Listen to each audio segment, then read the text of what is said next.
Olá, galera animada de Brusque, meus queridos do tio Dudu. Vamos fazer uma revisão então da apostila 4, Bio B e E, para essa prova de amanhã. Vamos lá, então a biologia B, embriologia. O que vocês precisam saber de embriologia? Então, olha só, a partir do momento que ocorreu a fecundação, formou o zigoto. Esse zigoto vai se segmentar, ou vai se clivar, né? Vai se segmentar em 2 blastômeros, 4 blastômeros, depois na terceira divisão 8 blastômeros, até formar a mórula, né? uma massinha maciça de blastômeros, né? Que vai ocorrer a entrada de água, e essa bolinha maciça vai começar a ficar oca, vai se encher de água, onde as células vão para as extremidades, dando origem a um espaço, formando a blástula, onde esse espaço chama-se blastocele, e as células que foram para a extremidade, blastoderme. Essa blastoderme, por sua vez, ela vai começar a invaginar, se dobrar para dentro, formando a gástrula, dando origem a 2 folhetos embrionários, a ectoderme e a mesentoderme, ou endoderme. Por que mesentoderme? Porque assim, a mesentoderme vai dar origem a endoderme e a mesoderme, nos triblásticos. Nos diblásticos, ectoderme e endoderme. Lembrando que quando essa blastoderme lá se invaginou, formou uma cavidade. Essa cavidade se chama arquêntero, que vai dar origem ao intestino. E na extremidade desse arquêntero tem uma boca, que é o blastóporo. Esse blastóporo vai dar origem ou à boca, para os protostômios, ou o ânus, para o deuterostômios. E posteriormente à gástrula forma-se a neurula, onde vai formar o tubo neural. Então nós temos a fecundação, formando o zigoto, segmentação, a mórula, a blástula, a gástrula e a neurula. Cada um com suas especificidades, cada uma com a sua transformação. E vocês vão seguir vendo agora na próxima figura. Olha só, lá em cima o zigoto formado, depois ocorreu a segmentação, ou clivagem, os blastômeros, depois formando a mórula. Essa mórula encheu de água, formou, as células foram para as extremidades. Esse espaço lá no meio é a blastocele, depois a blastoderme. Essa blastoderme invaginou, formou a gástrula, dando origem ao arquêntero e ao blastóporo. Esse blastóporo, mais uma vez, quando dá origem à boca, são os protostômios, quando dá origem ao ânus, deuterostômios, certo? Depois dessa blástula, forma-se a neurula. Na neurula fica bem evidente, os 3 folhetos embrionários, que são a ectoderme, a mesoderme e a endoderme. Tá? Como nós vamos ver agora na próxima figura, que é a figura da neurula. E aí o que se evidencia? Olha lá em cima lá, o corte, do anfioxo, e mostrando para vocês. Ali a princípio nós temos a ectoderme e a mesentoderme. Essa mesentoderme vai dar origem à endoderme, daí vai ser diblástico. Ou quando essa mesentoderme vai dar origem a endo e a mesoderme, aí é o triblástico. Aí desenvolve-se essa figura que vocês estão vendo ali embaixo, ali, ó. Vamos dando bem claro os 3 folhetos: a ectoderme, a ectoderme em azul, a mesoderme em vermelho escuro, a endoderme em amarelo. O espaço branco ali, ó, é o celoma, que é delimitado pela mesoderme, o tubo neural, a notocorda, que vai envolver esse tubo neural. Pode ser que ele desapareça, pode ser que ele envolva, pode ser que ele envolva e depois só sirva de molde para dar origem à vértebra. Lembra disso? Muito bem, olha essa figurinha aqui depois, ó, um indivíduo cortado, ó. Aquela parte em amarela que era a endoderme, ó, dando origem ao tubo digestório. Aquela parte em azul, em azul lá, o tubo neural.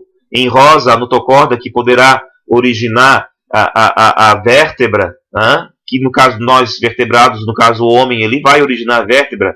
Aquele em marrom ali, ó, que é a mesoderme que vai dar origem ao tecido conjuntivo, ao tecido muscular. A ectoderme, que vai dar origem ao tubo neural e alguns anexos. A endoderme é o revestimento interno, tecido epitelial, né? Então, olha só, a classificação dos animais de acordo com a evolução do blastóporo. Como já havia falado antes, o blastóporo poderá dar origem à boca ou poderá dar origem ao ânus. Dando origem à boca são os protostômios. Dando origem ao ânus, deuterostômios. E aí vocês me perguntam, professor, o que é aquele código ali, ó, CPNAM? Dali é para vocês verem que os protostômios são quem? Os selenterados, né? Os plateumintos, os nemateumintos, os anelídeos, os moluscos e os artrópodes. Deuterostômios somente equinodermo e cordado. Classificação dos animais quanto ao número de folhetos embrionários. Eles poderão ser diblásticos ou triblásticos. Diblásticos, né, com 2 folhetos embrionários, né? Então, ectoderme e endoderme. Somente ali nos selenterados, tá? Ou quinidários, como queiram. E triblásticos, que têm origem, que possuem ectoderme, mesoderme e endoderme. E aí são os plateumintos, nemateumintos, os anelídeos, os molúsculos, os artrópodes. Lembra que os artrópodes ali tem os insetos, os aracnídeos, os crustáceos, os quilópodes, os diplópodes e depois os cordados. Aí tem os urocordados, os protocordados, os eucordados, que no caso são os parão, peixes, anfíbios, répteis, aves e mamíferos. São os triblásticos. Quanto à presença de celoma, acelomado, ou seja, sem celoma, os plateumintos, no caso, são triblásticos, mas são acelomados, no caso, os plateumintos. Pseudocelomados são os que possuem falceloma, onde é endoderme que originou uns espaçozinhos ali, né? No caso, o nematelmito. Por que eu estou falando do que foi a endoderme?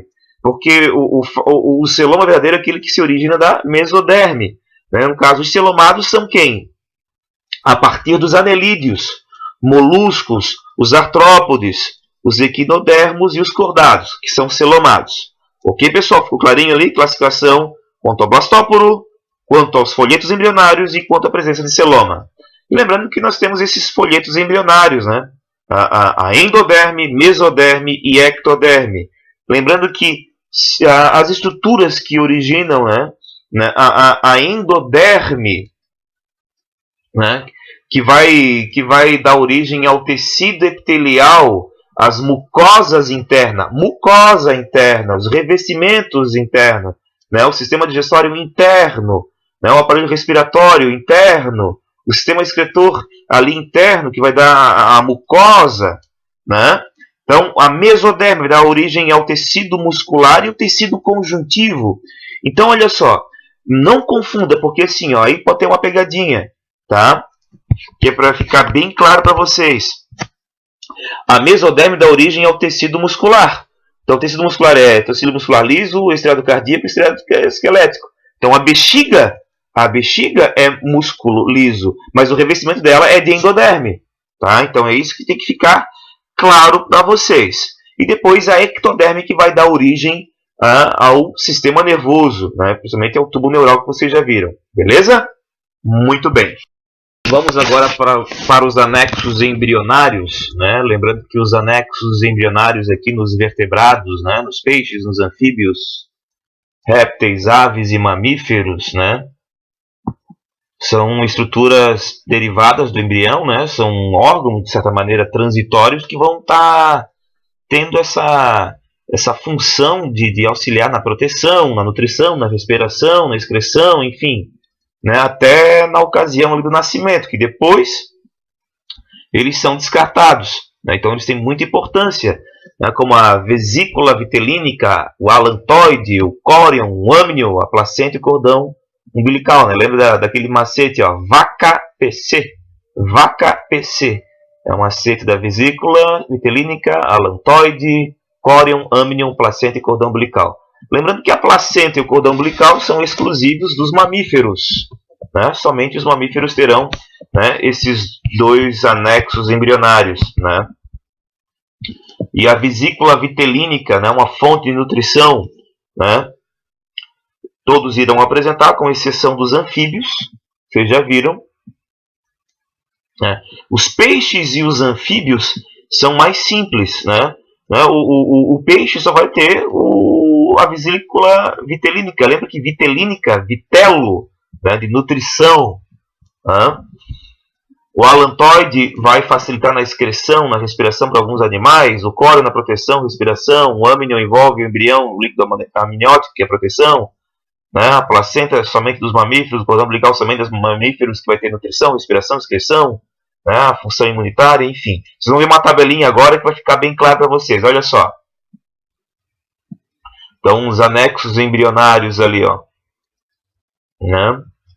Esses anexos embrionários vão estar presentes ali, ó, no peixe. Somente o saco vitelínico. Âmago, o peixe tem? Não. Tem córeo? Não tem. Tem avanto? Não tem. Placenta? Não tem. Os anfíbios, ali está assim, ó, vitelo abundante dentro das células. Ele não tem o saco vitelínico, ele tem vitelo, mas não dentro de um saco. Não tem córeo. Então, assim, ó, o peixe e o anfíbio, porque eles vivem aonde? Eles vivem no meio aquático, né? Eles nascem no meio aquático. Lembrando que o anfíbio tem uma transiçãozinha, mas eles vivem no meio aquático. Então, vai ter uma nutrição diferente. Os répteis, as aves, os mamíferos, né, vão ter todos os anexos embrionários, com exceção ali, né, os répteis e as aves não vão ter placenta e cordão umbilical, que é exclusivo dos mamíferos, né? E cada um com sua função. Lembrando que o cordão umbilical vai ter várias funções para os mamíferos, como a respiração, a excreção, a nutrição, né? Coisa que o saco vitelínico, né, o alantoide, para os outros animais ali, né? Muito bem. Agora vamos para a biologia E, falando da poluição. O que é o desequilíbrio ecológico? O desequilíbrio ecológico é a alteração do fluxo de energia da matéria no ambiente, né, causado por agentes naturais ou antrópicos. Natural é a glaciação, mudança climática, atividade vulcânica, e antrópico. Antrópico quer dizer que o homem influencia, né, nesse desequilíbrio, para esse desequilíbrio ecológico, né, a inserção de uma espécie exótica, né, por exemplo, quando ele insere o pardal é exemplo de uma espécie exótica, porque não tem o seu predador. O pombo, né, por isso que eles se disseminam com maior facilidade, porque eles não têm um predador, né? Aquela água de lastro que eu falei na aula para vocês, né? Quando grandes navegações aportam, por exemplo, no Porto de Itajaí, né, eles tiram aquela água lá de onde eles vieram e despejam aqui, liberando outros moluscos que não têm predadores, né? O que é a poluição, né? A poluição é a degradação da qualidade ambiental, né? Que ela pode ser direta ou indireta, né? Prejudicando a saúde, né? O bem-estar da população. E elas pode acontecer a poluição sonora, né? É um exemplo que ela não vai contaminar, mas vai influenciar na sua condição de vida, na sua qualidade de vida, tá? Ela pode afetar, né, tanto as condições estéticas quanto sanitárias. Estética, poluição visual também pode ser considerada poluição, né? Muito outdoor, enfim, né? Por isso que na época da campanha política, né, existe já um padrão para não poluir visualmente. A questão da poluição sonora, né? As boates com som alto, enfim. Então, a poluição é algo mais abrangente. Então, tem uma diferença entre poluição e desequilíbrio ecológico, tá? Que é para vocês ficarem, que é para ficar bem claro para vocês. Tá? Então, olha só, lendo a definição de poluição, a poluição é definida na legislação brasileira, Lei número 6.978/81, artigo 3, como a degradação da qualidade ambiental que, direta ou indiretamente, prejudique a saúde, segurança e bem-estar da população, que crie condições adversas às atividades sociais e econômicas, que afetem desfavoravelmente o biota, as condições estéticas e sanitárias do ambiente, ou que lancem materiais ou energia em desacordo com os padrões estabelecidos. Beleza, pessoal? E aí, quanto à ocorrência dessa poluição? A poluição ela pode acontecer no solo, através de agrotóxicos, lixões, enfim. Pode ser essa ocorrência na água, né, o derramamento de petróleo, né, o lançamento de esgotos, aqui o derramamento de petróleo prejudicando a fotossíntese, e aí a morte das algas, consequentemente a morte dos alevinos, né, os fitoplânctons, que são as algas, os zooplânctons, que são pequenos peixes, né, enfim, e matando toda aquela região.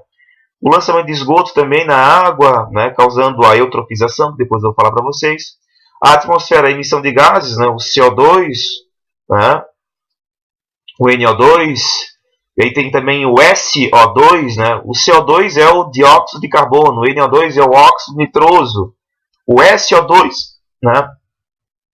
O dióxido de enxofre, né?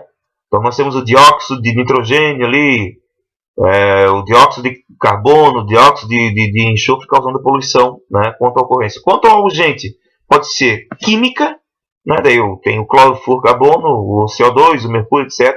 Pode ser física, aquilo que eu falei, ó, som, radiações, o calor. E ela pode ser biológica, ratos, plantas, moluscos. Lembra do molusco africano, né? Então, todas essas situações aqui afetando o meio ambiente, quanto à ocorrência e quanto ao agente causador. Beleza, pessoal? Vendo agora o dióxido de carbono, CO2, é um grande causador do efeito estufa, né? O monóxido de carbono, né? Ele está relacionado com a hemoglobina, né? Ele vai matar você por asfixia, né? O dióxido de enxofre, o SO2, está relacionado à chuva ácida. A inversão térmica, que é um fenômeno natural, que é comum no inverno, mas acaba atrapalhando a convecção, e onde que os gases e poluentes ficam mais próximos ao solo, porque o ar frio não tende a subir, e aí ele fica retido. A eutrofização, que é o excesso de nutrientes na água, né, prejudicando e matando todos os peixes que vivem naquela água. A poluição térmica, que é quando ocorre a emissão da água quente, né, a água quente nos rios, né, os CFCs, os clorofluorcarbonos, alterando a camada de ozônio, né, os agentes radioativos, que também são poluentes. Então, voltando, o dióxido de carbono, CO2, é o efeito estufa, que o efeito estufa ele ocorre naturalmente, mas ele pode se agravar com o aumento do dióxido de carbono. E aqui está ligado intimamente à queima de combustíveis fósseis, que vem aumentando com o passar do tempo. O monóxido de carbono, lembrando que não é uma combustão incompleta e ele é um gás inodoro, incolor, né, e que mata, porque é um gás que se combina 300 vezes mais facilidade na hemoglobina, tá? Matando você. O dióxido de enxofre, a chuva ácida, né? A inversão térmica, mais uma vez, que atrapalha a convecção. E a poluição térmica da água, que é importante você lembrar. Beleza, pessoal? Espero que essa pequena revisão possa ter ajudado vocês para a prova de amanhã. Beijinhos, boa prova. Deem mais uma revisada na apostila, façam os exercícios e boa prova. Beijinhos do tio Dudu. Valeu!